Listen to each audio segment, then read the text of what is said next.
Hello friends, इस video में हम बात करेंगे पार्ट्स ऑफ स्पीच के बारे में। यानी कि पार्ट्स ऑफ स्पीच का जो इम्पोर्टेंस होता है इंग्लिश ग्रामर के लिए, वो कितना इम्पोर्टेंस होता है। देखिए, जब भी हम कोई इंग्लिश में या हिंदी में सेंटेंस बनाते हैं या लिखते हैं, ठीक है, तो उसमें बिना पार्ट्स ऑफ स्पीच यूज़ किए आप कोई भी सेंटेंस नहीं बना सकते। यानी कि कोई भी सेंटेंस बनाने के लिए आपको पार्ट्स ऑफ स्पीच का यूज़ करना ही होगा। सबसे पहले तो मैं आपको पार्ट्स ऑफ स्पीच के नाम बतला देता हूँ, उनमें से फिर हम प्रोनाउन के बारे में बात करेंगे, ठीक है। यानी एक टॉपिक लेंगे इस वीडियो में, ताकि वीडियो ज़्यादा लंबी नहीं हो और हमें टॉपिक वाइज इसको समझना भी है। एक एक करके हम सब चीज़ों को सीखेंगे ताकि सीखने में आसानी रहे और समझने में आसानी रहे, ठीक है। तो पार्ट्स ऑफ स्पीच जो होते हैं, देखिए मैं सबसे पहले आपको उनके नाम गिनवाता हूँ। एक होता है नाउन, नंबर 2 पर होता है प्रोनाउन, 3 पर होता है वर्ब। आप नंबर आगे पीछे भी कर सकते हैं। नाउन हो गया, प्रोनाउन हो गया, वर्ब हो गया। Number 4 adjective, number 5 adverb, number 6 preposition, number 7 conjunction और नंबर 8 पर होता है इंटरजेक्शन। अब इस वीडियो में जो हम बात करेंगे वो प्रोनाउन के बारे में बात करेंगे, ठीक है। नाउन के बारे में हम पिछली वीडियोस में भी बात कर चुके हैं, लेकिन थोड़ा सा इस वीडियो में भी हम उसको रिमाइंड कर लेते हैं। यानी नाउन जो होता है किसी भी चीज़ का नाम, जैसे इसकी डेफिनेशन जो होती है, a noun is the name of a person, place, animal और अ थिंग, या ऑल नेम्स और कॉल्ड नाउन्स। यानी जितने भी नाम हैं, या किसी इंसान का नाम, किसी चीज़ का नाम, किसी जगह का नाम, किसी भाव या दशा का नाम, ये नाउन होता है, यानी संज्ञा होती है, ठीक है। ये तो होगी नाउन की डेफिनेशन। और इसके 5 मैंने आपको पिछली वीडियोज़ में काइंड्स भी बताए थे कि 5 तरह का नाउन होता है मेनली, अगर अलग अलग कैटेगरी की बात करें, ठीक है। There are 5 kinds of noun. Number 1 पर होता है प्रॉपर नाउन, जो किसी का खास नाम होता है। और दूसरा होता है कॉमन नाउन, जो सबके लिए यूज़ होता है। और तीसरा होता है आपका एब्स्ट्रैक्ट नाउन, जिसको हम भाववाचक संज्ञा कहते हैं। जैसे ऐसे वर्ड्स जिनको हम, यानी ऐसे शब्द जिनको हम छू ना सकें, टच नहीं कर सकें और जिनको हम देख भी ना सकें, बस फीलिंग्स होती हैं, यानी महसूस कर सकते हैं। जैसे ईमानदारी है, या फिर सच है, झूठ है, मौत है, इस टाइप के जो वर्ड्स होते हैं, इनके इंग्लिश बना सकते हैं आप। जैसे ऑनेस्टी, लाइफ, ट्रुथ, डेथ, इस टाइप के जो वर्ड्स होते हैं एब्स्ट्रैक्ट नाउन होते हैं। और चौथा नाउन होता है आपका, मतलब काइंड जो होता है उसका, वो होता है आपका कलेक्टिव नाउन। जैसे आर्मी है, क्लास है, इस टाइप के जो कलेक्ट करके बनाए जाते हैं। और 5वां होता है आपका मटेरियल नाउन। इनको आप आगे पीछे भी बोल सकते हैं। मटेरियल का मतलब पदार्थवाचक संज्ञा, ठीक है। जैसे सोना, चांदी, इस टाइप के जो वर्ड्स होते हैं। तो ये तो नाउन को मैंने आपको बतला दिया। अब हम चलते हैं अपने टॉपिक की तरफ। तो हमारा टॉपिक है आज का प्रोनाउन। प्रोनाउन जो होता है, देखिए इसकी सबसे पहले डेफिनेशन देखते हैं। प्रोनाउन को हिंदी में बोलते हैं सर्वनाम। सर्वनाम यानी वो शब्द जो संज्ञा शब्दों की जगह इस्तेमाल किया जाता है। ऐसे शब्द जिनको हम संज्ञा शब्दों की जगह इस्तेमाल करते हैं, उन शब्दों को हम बोलते हैं प्रोनाउन, यानी सर्वनाम। और इंग्लिश में अगर बात करें तो a pronoun is a word which is used in place of a noun, या a word which is used in place of a noun is called pronoun. Like as he, she, it, they, इस type के जो words होते हैं, I, me, you, your, his, him, they, them, their, इस type के जो words होते हैं, ये सारे के सारे प्रोनाउन होते हैं। अब बात करते हैं, देखिए हम इसकी इम्पोर्टेंस क्या है, यानी प्रोनाउन की इम्पोर्टेंस क्या है। तो देखिए, जब भी हम कोई सेंटेंस बनाते हैं, चाहे वो हिंदी में हो, इंग्लिश में हो, तो इनमें आपको प्रोनाउन का यूज़ भी करना पड़ जाता है।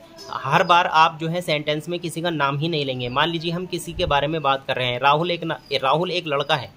राहुल के बारे में मैंने कोई सेंटेंस बोला, Rahul is a good boy, Rahul एक अच्छा लड़का है। अब अगर मुझे इसके बारे में अगली बात बोलनी हो, यानी राहुल कक्षा 3 में पढ़ता है या राहुल कक्षा 5 में पढ़ता है, तो आप हर बार उसका नाम नहीं लेंगे।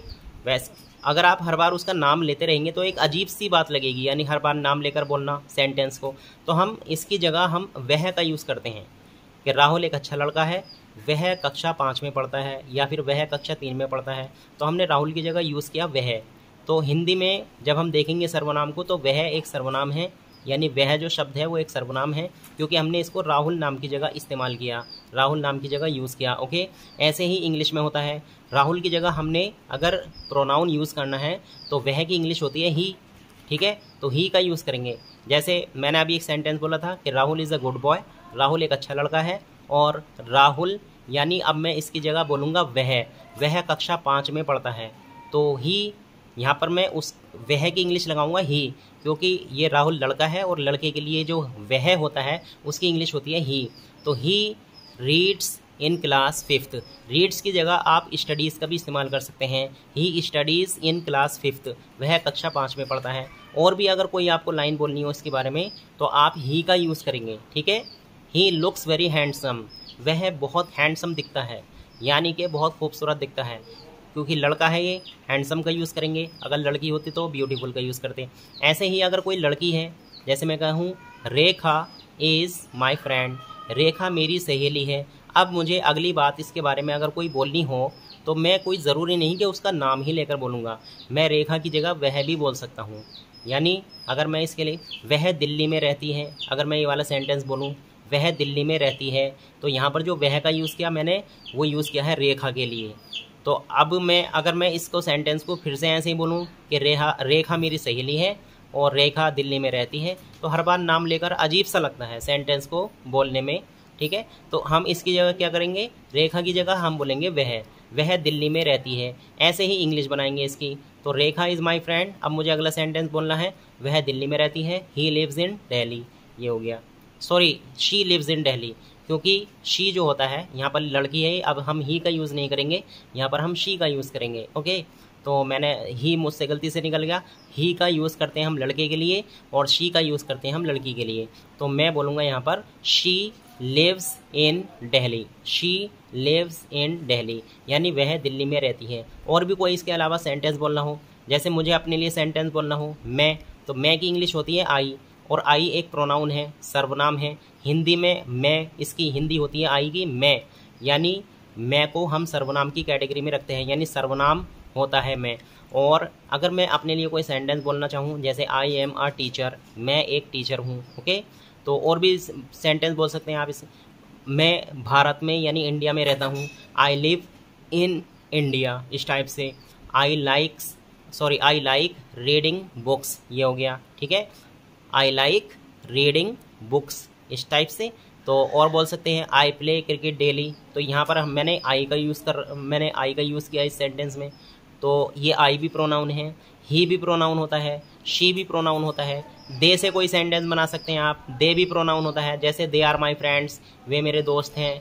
और वी भी प्रोनाउन होता है, जैसे we are going to market, या फिर we are going to see the Taj Mahal, तो यानी हम बाज़ार जा रहे हैं और हम ताजमहल देखने जा रहे हैं, तो वी भी प्रोनाउन होता है। ऐसे इस टाइप से। अगर हम ऑब्जेक्ट की बात करें तो ऑब्जेक्ट में मी, अस और यू, इस टाइप के वर्ड्स यूज़ कर सकते हैं। सब्जेक्ट में यू का इस्तेमाल हो जाता है, यू भी प्रोनाउन होता है, जैसे you are a good doctor, तुम एक अच्छे डॉक्टर हो, तो यू भी प्रोनाउन होता है। अगर हम ऑब्जेक्ट की बात करें, जैसे मी का कैसे यूज़ करेंगे, तो इस तरीके से यूज़ कर सकते हैं आप, he gave me some money, उसने मुझे कुछ पैसे दिए, है ना, इस टाइप से। तो मैंने आपको इस वीडियो में फ्रेंड्स बताया कि प्रोनाउन का किस तरीके से आप यूज़ कर सकते हैं सेंटेंसेस बनाने में।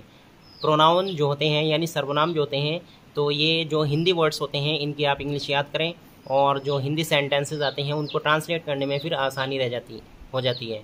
जैसे वह की इंग्लिश होती है ही, लड़के के लिए, और अगर लड़की है तो उसके लिए बोला जाएगा शी, है ना। यह की इंग्लिश होती है दिस और इट, ये प्रोनाउन है जिनकी मैं बात कर रहा हूँ आपसे, ठीक है। और वे की इंग्लिश होती है दे, हम की इंग्लिश होती है वी, मुझे की इंग्लिश होती है मी, हमें की इंग्लिश होती है अस, और तुम्हें की इंग्लिश होती है यू, तुम की या आपकी इंग्लिश होती है यू, और तुम्हारा की इंग्लिश होती है योर, मेरा की इंग्लिश होती है माई और माइन, ठीक है। और उनका की इंग्लिश होती है देयर, और उसका अगर लड़के के लिए बोलेंगे ना उसका, तो इसको बोलेंगे हिज, और लड़की के लिए होगा हर। तो इस टाइप से फ्रेंड्स हम जब प्रोनाउंस हमारे याद होंगे, यानी प्रोनाउंस के बारे में हमें जानकारी होगी, तो सेंटेंसेस को ट्रांसलेट करना बहुत ही आसान हो जाता है। तो फ्रेंड्स ये बहुत ही इंपॉर्टेंट पार्ट है पार्ट्स ऑफ स्पीच का, यानी प्रोनाउन। इसको अच्छे से समझ लें, और किसी ग्रामर की बुक से आप इसकी तैयारी कर सकते हैं, वहाँ पर टेबल्स के द्वारा समझाया जाता है बहुत ही अच्छी तरीके से। और मैं भी वीडियोज़ में बताता रहता हूँ, और हिंदी की जब इंग्लिश हम ट्रांसलेट करते हैं तो उसमें भी हम कई बार इन वर्ड्स के बारे में बता चुके हैं कि कैसे इनको इंग्लिश सेंटेंसेस बनाने में यूज़ किया जाता है। फ्रेंड्स इस वीडियो में हमने बात की प्रोनाउन के बारे में, तो इस वीडियो में बस इतना ही। मिलते हैं अगले वीडियो में। प्लीज़ इसको लाइक और शेयर ज़रूर करें। चैनल पर नए हैं तो सब्सक्राइब करना ना भूलें। Thanks for watching.